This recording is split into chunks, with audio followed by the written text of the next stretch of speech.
pessoal, bem-vindos de novo ao canal Scalove. E hoje a gente vai dar início à saga La Casa de Papel com o resumo desta história. O trago está chegando ao final, então não vamos demorar muito e vamos começar agora este vídeo.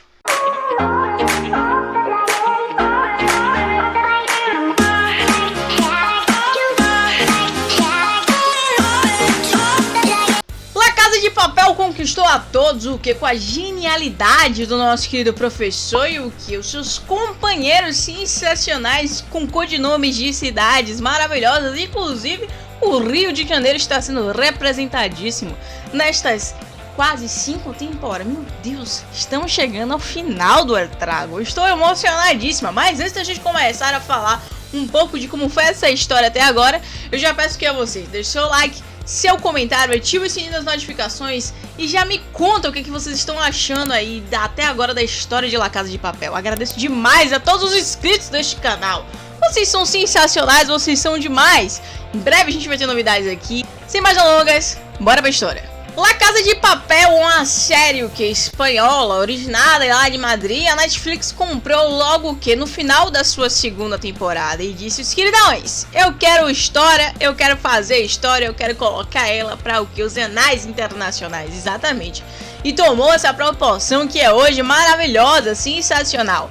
La Casa de Papel em sua primeira e segunda temporada, ou parte 1 ou parte 2, como vocês queiram aí comentar, conta o que? Sobre o roubo da Casa da Moeda. O professor contrata aí um bando de maluco e diz o que a eles: queridões, não quero saber a sua história, só sei aí das suas profissões, as suas qualidades peculiares e quero me juntar a vocês para roubar a Casa da Moeda. E assim eles armam o trago mais bem planejado que já viram na história cinematográfica. Começando a falar um pouquinho dos personagens do nosso querido professor, exatamente, que é o nosso querido Sergio, enfim. Ele é o cara mais inteligente, é aquele que realmente monta o plano, sabe de todas as possibilidades, as suas saídas, a fuga, o que pode não dar errado. É impossível o cara não já perceber tudo que está à sua frente. Cara, menina, esse menino só não acerta o número da loteria, olha lá. E também não soube que ia se apaixonar, né? O professor se apaixona por Raquel, inspetora maravilhosa, sensacional, que fica responsável pra resolver todo esse rolê aí da Casa da Moeda. Só que aí, meu queridão, eles se apaixonam, é muita confusão. Ela aí junta com um amigo, até um réu aí, que é o coligado dela, que já tiveram um trelelê. Só que ela percebe que o professor tá totalmente envolvido até aqui, ó. E a gente termina a segunda temporada o que? Com os dois se unindo, exatamente. A gente vê essa união fortalecidíssima. E no terceiro e no terceira e quarta temporada, whatever, eles se juntam e ela vira o que? Lisboa. Ó que maravilha. O amor bandido em uma forma maravilhosa. Inspetora Raquel ultrapassa os muros da lei e vai viver o que? Uma vida de bandidagem ao lado do professor. Que coisa sensacional. Mas o professor, além de comandar toda a operação, precisaria de alguém dentro da Casa da Moeda. Porque ele não tá lá junto com os seus compatriotas, ele está do lado de fora, ele está acompanhando todo o Artago dentro da sua vanzinha. E é lá que ele controla tudo. E dentro lá da Casa de Moeda ele tem o que? Berlim, exatamente, o cara mais psicopatão que eu já vi na vida. Mas ele é um cara o que? Que é consciente, que tem razão, ele sabe de todos os seus passos. Apesar dele ser um sociopata, psicopata de carteirinha, ele também o que? Sabe toda a movimentação e sabe ser o que? Frio em tomar decisões. Diferentemente, vamos dizer assim, do segundo braço direito do nosso querido professor, que é o ícone chamado Tóquio. Diferentemente do Berlim, que o Berlim cria um caos consciente, a Tóquio é aquele personagem que cria o caos sem pensar. Ela é impulsiva, ela arma situações e quando vê o bicho já tá pegando, a borra estourou, ela tem que salvar quem ela tem que salvar. Enfim, na primeira temporada ela chega a sair da Casa da Moeda, ela é interrogada pela polícia, mas em uma manobra louca, maluca e desequilibrada, antes mesmo de falar com o professor, ela consegue entrar com moto em tudo. E nessa onda, o nosso querido Moscou leva o que? Um belo de um tiro. Moscou, que era o especialista o que? No minério, ele que era responsável por cavar o buraco para a fuga dos nossos queridos compatriotas, exatamente. Moscou e seu filho Denver entraram no grupo com o intuito o quê? De formar esta saída. Denver era o especialista, era o cara que fazia negociações com as pessoas na rua, mas enfim, ele tem uma característica muito maior, ele é empático. Ele consegue ser tão empático que ele se apaixona por uma das reféns, a nossa querida Mônica. Mônica, que na primeira e na segunda temporada, o que fazia parte do quadro de funcionários da Casa da Moeda, acaba o que? Se apaixonando pelo nosso querido Denver. O codinome dela o que? É Estocolmo. Você sabe o negócio de síndrome de Estocolmo, que se apaixona o quê? Pelo seu raptor, sequestrador, seja lá o que for? Pois é, ela se apaixonou pelo Denver. Nada mais do que justo esse codinome aí. Enquanto o nosso querido Denver infelizmente perde papes nessa manobra louca da Tóquio, ele reencontra o quê? Uma família com a Estocolmo, porque ela tá o quê? Grávida. Grávida do personagem que eu tenho mais ranço em todas essas temporadas. O quê? Arthurito. Insuportável. Arthurito é aquele personagem que quer o quê? Sensacional, que quer ser o herói. Ele engravidou a Mônica, mas não queria assumir porra nenhuma. Ele chega a levar um tiro na primeira e na segunda temporada por uma manobra da polícia aí, louca, desequilibrada também. Ele acaba sendo ferido, porque estão todos disfarçados com a mesma roupa e com a mesma máscara. Então a polícia não sabe muito bem quem é. E aí, sem saber quem estava no telhado, em um momento que de tentar ajudar o Moscou, e aí ele leva um tiro e é fudido na vida. Ah, eu podia ter levado. Oi, deixa eu ficar calado. Arthurito consegue sobreviver nesse primeiro assalto. No terceiro a gente vê que ele virou coach. Tudo bem, não vou julgar. Arthurito vira coach e chega na terceira temporada o quê? Querendo ajudar a todos, ser o mediador, e acaba entrando no meio do assalto. De novo, ele tá lá dentro, de novo.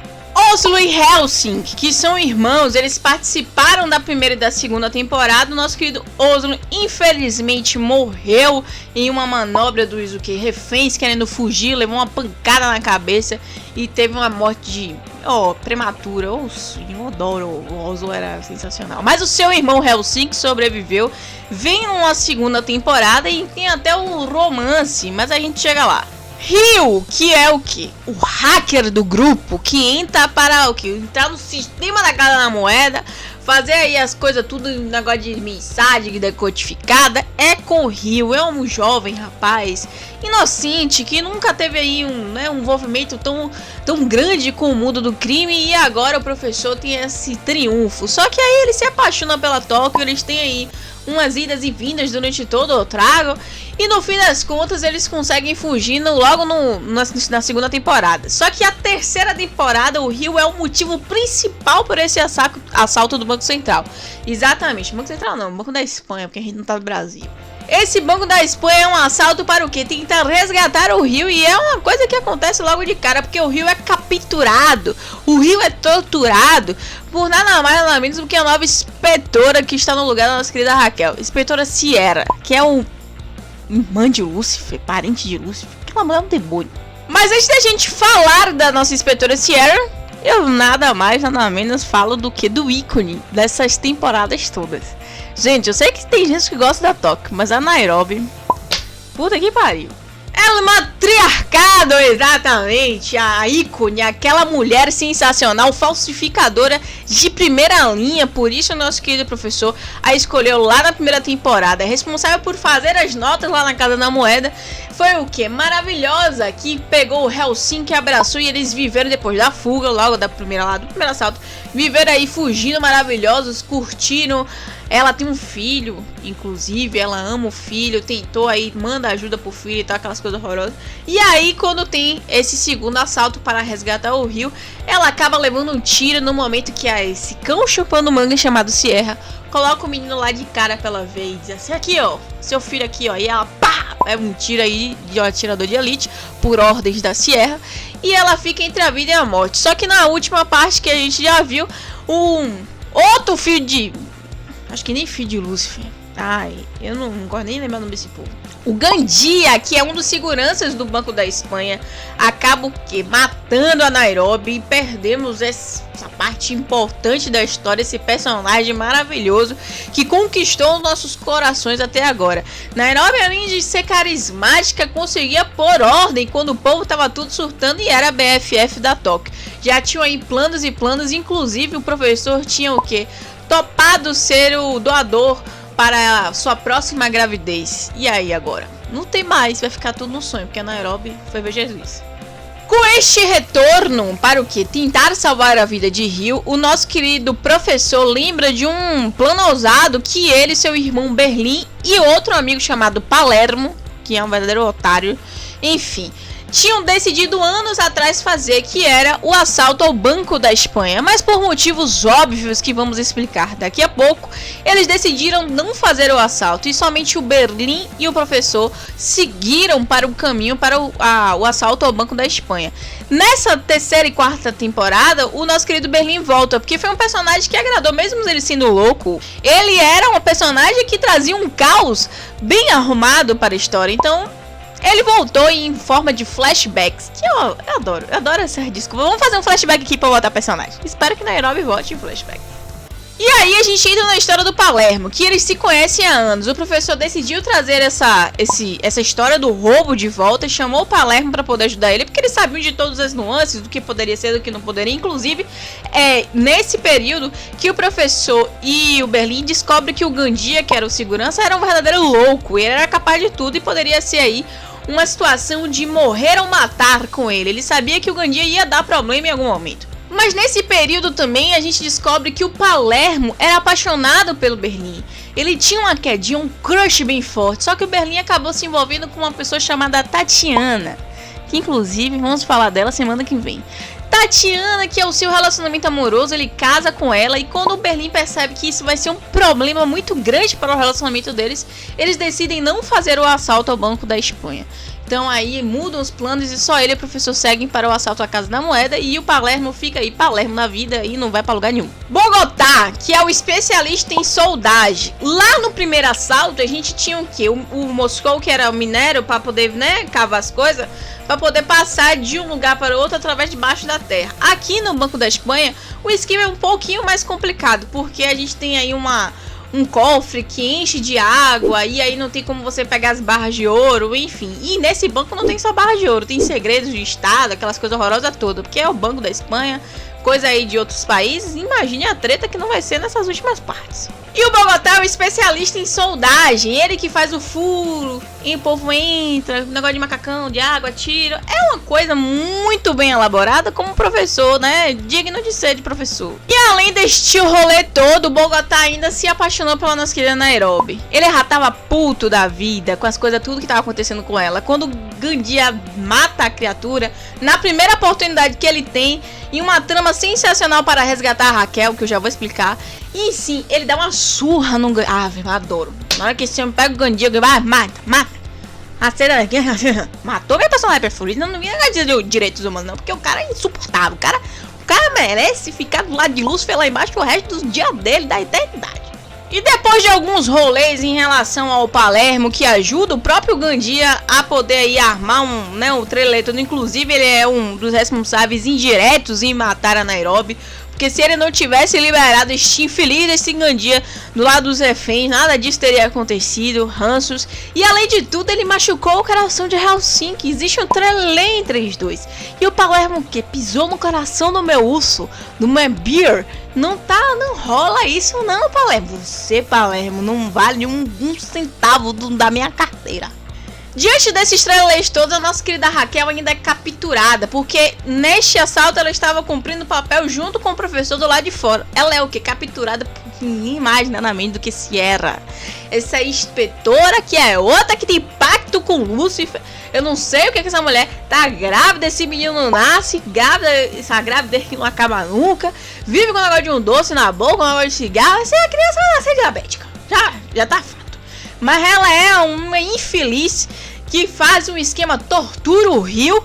E aí, numa manobra maravilhosa e sensacional do professor, mais uma vez, porque ele não é besta nem nada, depois dele achar que ela tava morta, mas aí a Toque disse assim: queridão, tá caindo numa própria armadilha, ela não morreu não, acorda.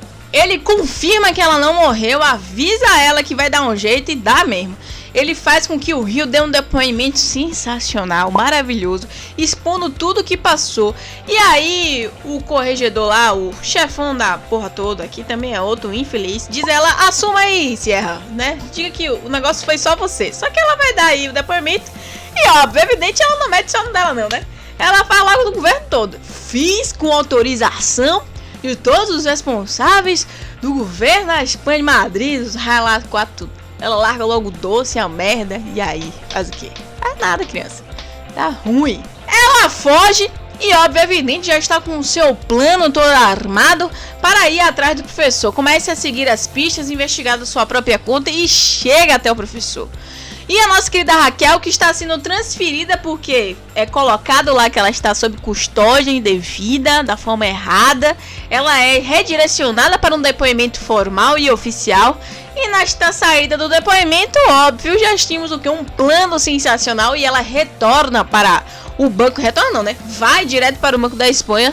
E agora a guerra começa oficial em nome da nossa querida Nairobi, que está nos nossos corações eternamente. E o nosso querido professor Damon da Sierra. E aí, gostaram do resumo? Primeira e segunda temporada, estamos o quê? No Banco da Espanha, assalto, tiro, porrada e bomba, perdemos Moscou e Berlim, Oslo também, perdas inestimáveis. Vamos viver com dinheiro. Rio é capturado, uma coisa horrorosa. Banco da Espanha, para o que? A gente recuperar o nosso compatriota. Até agora, perdemos o que nós queríamos na Nairobi. Triste, imensa, coisa assim, não tem como a gente nem colocar aqui em palavras o que esta perda significa para toda uma matriarcada deste assalto. E temos o que? O professor agora preso, nossa querida Raquel dentro do banco e tira porrada e bamba, que dia 3 de setembro a gente tem muito ainda para ver. No próximo vídeo a gente vai estar o que aqui? Falando sobre as perspectivas do que a gente pode esperar. Ai, para essa parte final. Primeira parte da parte final. A Netflix agora com esse negócio de parte 1, parte 5 deixa a gente confuso, mas enfim. Dia 3 de setembro começa a série, mas um sábado antes vamos falar de teorias e possíveis rumos que essa história pode tomar. No mais, eu agradeço a todos vocês por estarem aqui. Um beijo, um queijo e a gente se vê no próximo vídeo.